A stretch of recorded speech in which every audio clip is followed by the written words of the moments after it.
우리가 다들 잘 알다시피 고린도 교회는 바울이 세웠습니다. 그래서인지 바울은 교회를 떠나 있는 상황 가운데서도 그들의 상황에 귀를 기울이고 있었던 것 같아요. 그들에게 문제가 생기면 그것을 듣고 권면하는 편지를 바울은 썼습니다. 오늘 본문을 살펴보면요, 바울이 고린도후서 이전에도 고린도 교회에 일이 있어서 그들을 위하여 다른 편지를 보냈다라는 것을 알 수 있습니다. 그 편지의 내용이 구체적으로 어떤 내용인지는 남아있지 않아서 우리가 알 수 없지만, 그러나 그 내용이 고린도 교인들을 근심하게 할 정도로 매우 준엄한 내용이었음은 우리가 짐작할 수 있습니다. 그런데 그 편지를 바울이 고린도 교회에 써냈을 때 어떤 마음을 가지고 썼는지는 우리가 고린도후서 2장 4절 말씀을 통해서 알 수 있는데요. 고린도후서 2장 4절 말씀을 보면, 내가 마음에 큰 눌림과 걱정이 있어 많은 눈물로 너희에게 썼노니 이는 너희로 근심하게 하려 한 것이 아니요 오직 내가 너희를 향하여 넘치는 사랑이 있음을 너희로 알게 하려 함이라라고 말씀합니다. 그 편지는 바울이 울면서 눈물로 쓴 편지였던 것이죠. 훈계와 책망, 그 고린도 교인들이 잘못하고 있다는 것만을 책망하기 위해서 쓴 것이 아니라 바울의 그들을 향한 사랑이 그 편지 안에 담겨 있었다는 겁니다. 그런데 그 편지를 보내놓고 바울이 마음고생을 꽤나 한 것 같습니다. 그들에게 심한 마음의 근심만을 일으키고 만 것은 아닌가 하는 생각 때문이었죠. 그러나 고린도 교인들에게 있어서 그 편지는 근심을 유발하기만 한 것이 아니라 궁극적으로는 고린도 교인들을 회개에 이르게 하였다라고 말씀합니다.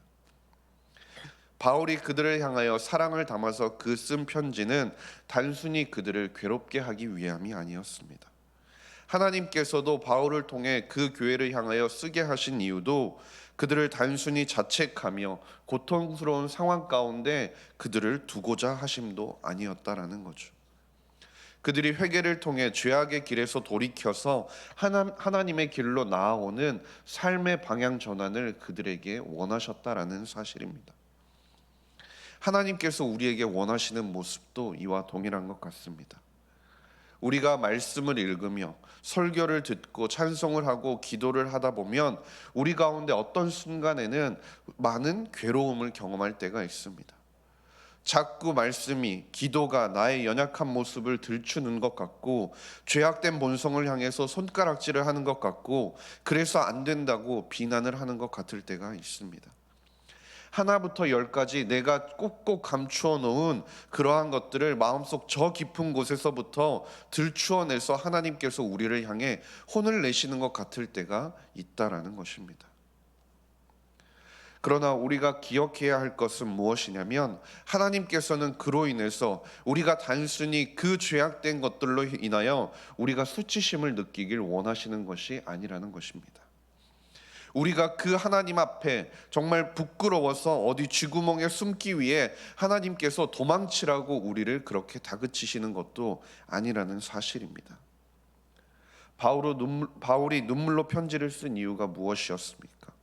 고린도 교인들을 사랑하지만 그들이 잘못된 부분에 대해서 정확하게 알려주기 위해서 그 눈물을 삼키는 비통한 마음을 가지고 그 편지를 전했던 것입니다.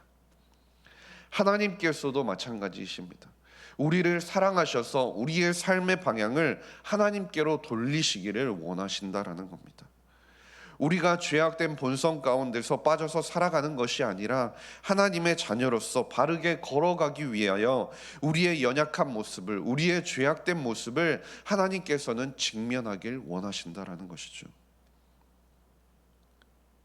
그런데 우리가 일반적으로 비판과 책망을 받을 때 우리가 그것들에 대해서 감사한 마음으로 반응하기란 매우 어려운 것 같습니다.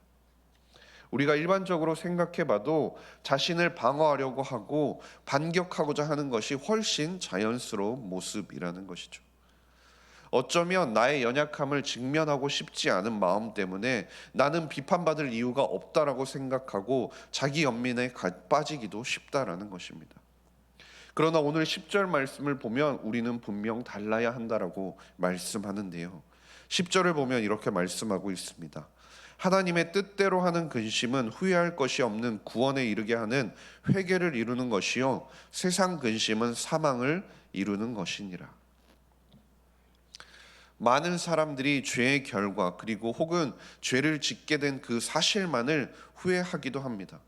자신이 저지른 일에 대한 후회를 하게 된다라는 거죠.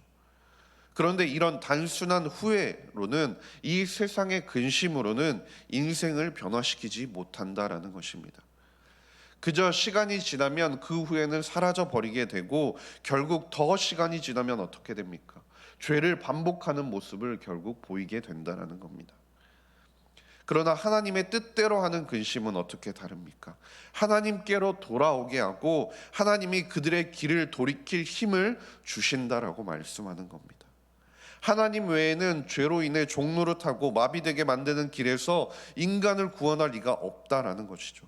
오직 하나님만이 그 죄의 길에서 돌이켜서 구원을 구하도록 우리에게 도우실 수 있다라는 겁니다. 우리가 너무나 잘 아는 두 사람이 있습니다. 베드로와 유다를 한번 생각해 보십시오.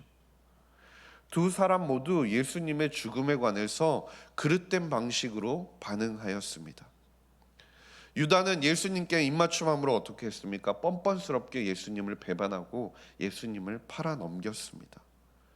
베드로는 예수님을 3번이나 모른다고 부인하였습니다. 그리고 어떻게 합니까? 두 사람 모두 자신들이 범한 죄를 깨달았을 때 그 슬픔에 압도당해서 어찌할 바를 알지 못하였습니다. 그런데 그 두 사람의 마지막의 반응은 정말 달랐던 거죠. 베드로는 마음이 심란했고 정신을 잃을 지경이었지만 자신의 실수를 인정하며 결국은 주님 앞에 회개로 나아왔다라는 것이죠. 그리고 그의 삶은 어떻게 변화되었습니까? 결국 그는 하나님 앞에 회개하며 나와서 예수님을 위하여 자신의 삶을 헌신하게 되었습니다. 이것이 바로 사도행전 11장 18절에서 말씀하고 있는 생명을 얻는 회개에 그가 이르게 되었다라는 것이죠. 그러나 유다는 어떻습니까? 그는 하나님이 주신 근심에 빠져 있는 것이 아니라 세상의 근심에 사로잡혀 버렸습니다. 죄책감에 압도당해서 결국 그의 결론이 어떻게 됩니까? 그는 자살하고 말았습니다. 자신의 죄로부터도 어떠한 교훈도 얻지 못했고 그 죄로 인해서 회개하지도 못했습니다. 자신의 죄를 하나님 앞에 나와서 자복하고 용서하심을 구하지도 못했다라는 겁니다. 끝까지 그는 교만하여 죄를 부르짖지도 않고 죽음의 길을 선택해 버렸다라는 것이죠. 그러나 하나님의 뜻대로 하는 근심을 통해 이루는 것에 관해서 10절 말씀을 다시 보면 무엇이라고 합니까? 후회할 것이 없는 구원에 이르게 하는 회개를 이룬다라고 말씀하고 있는 것입니다. 그리고 이어지는 11절 말씀을 보면 어떻게 우리가 그에 이를 수 있는지에 대해서 말씀하는데요. 보라, 하나님의 뜻대로 하게 된 이 근심이 너희로 얼마나 간절하게 하며 얼마나 변증하게 하며 얼마나 분하게 하며 얼마나 두렵게 하며 얼마나 사모하게 하며 얼마나 열심 있게 하며 얼마나 벌하게 하였는가. 너희가 그 일에 대하여 일체 너희 자신의 깨끗함을 나타내었느니라 라고 말씀합니다. 우리가 죄를 직면하는 것, 그것도 너무나 어렵지만 그 죄를 제거하기란 훨씬 더 어려운 것이 사실입니다.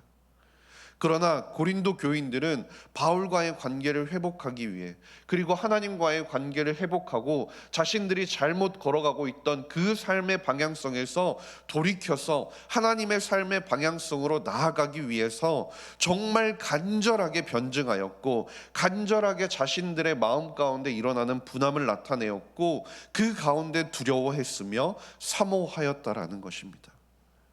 그리하여서 결국 12절 말씀에 그런즉 내가 너희에게 쓴 것은 그 불의를 행한 자를 위한 것도 아니요 그 불의를 당한 자를 위한 것도 아니요 오직 우리를 위한 너희의 간절함이 하나님 앞에서 너희에게 나타나게 하려 함이로라 라고 말씀하신 것과 같이 죄에 대해서 반응하던 그들의 태도를 통해 그들이 하나님 앞에 얼마나 간절하게 얼마나 회개하고 싶어 했는지 그리고 자신의 삶의 방향의 전환에 대한 간절함이 그들 가운데 얼마나 강했는지를 하나님 앞에 나타낼 수 있게 되었다라는 것입니다.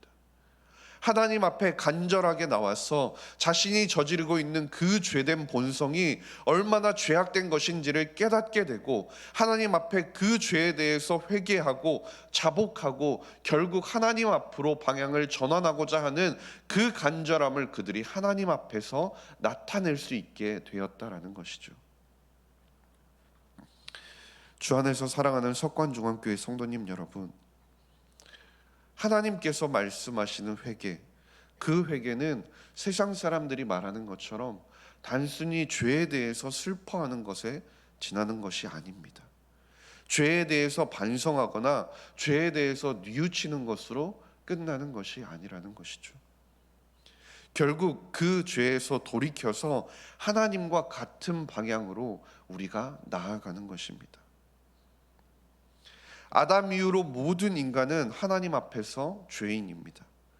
그래서 그런지 끊임없이 하나님과는 반대의 방향으로 가려고 하는 것이 그 본성입니다. 그러나 하나님께서는 우리를 그저 내버려 두지 않으십니다. 구약의 선지자들을 통해 그리고 신약의 사도들을 통해 하나님께서 우리에게 끊임없이 말씀하시는 바가 무엇입니까? 하나님께로 돌아오라고 말씀하고 계신다는 겁니다. 그리고 하나님께서 기다리시는 이 한 사람의 회개를 기뻐하신다라고 말씀하고 있습니다. 누가복음 15장 7절 말씀에 내가 너희에게 이르노니 이와 같이 죄인 한 사람이 회개하면 하늘에서는 회개할 것 없는 의인 99으로 말미암아 기뻐하는 것보다 더하리라라고 말씀하고 있는 것입니다. 하나님께서는 삶의 방향성을 돌려 하나님 앞으로 나와 온전히 회개하며 하나님을 온전히 따라가는 그 한 사람을 기다리고 계신다라는 겁니다. 세상 사람들이 가니까 따라가던 그 길, 내가 원하던 그 길, 내가 성공하고 모든 것을 얻을 수 있을 것이라 생각하던 그 방향에서 돌이켜서 하나님과 같은 방향으로 나아가는 회개의 역사가 우리 가운데 일어날 수 있기를 간절히 소망합니다. 우리가 주님 앞에 그 간절함으로 자복하는 마음을 가지고 나아갈 때 하나님께서 크신 사랑으로 우리를 품어 안아주시고 위로하시며 하나님과 같은 방향으로 걸어 나아갈 수 있는 힘을 더하여 주신다는 사실을 기억할 수 있는 저와 모든 성도님들이 될 수 있기를 주님의 이름으로 간절히 소망합니다. 기도하겠습니다. 하나님 아버지 감사합니다. 오늘도 우리를 예배 자리로 불러주시니 감사드립니다. 고린도 교인들을 너무나 아끼고 사랑해서 눈물로 회개를 권면하던 바울처럼 우리의 연약하고 부족하고 죄악된 본성을 깨닫게 하시는 하나님의 사랑을 알게 하여 주시옵소서. 하나님께서 깨닫게 하실 때 간절하게 회개하며 하나님과 함께 걸어가길 소망하며 나아오는 저와 모든 성도님들이 되게 하여 주시옵소서. 감사드리며 모든 말씀 우리 구주 예수 그리스도 이름으로 기도드렸습니다. 아멘.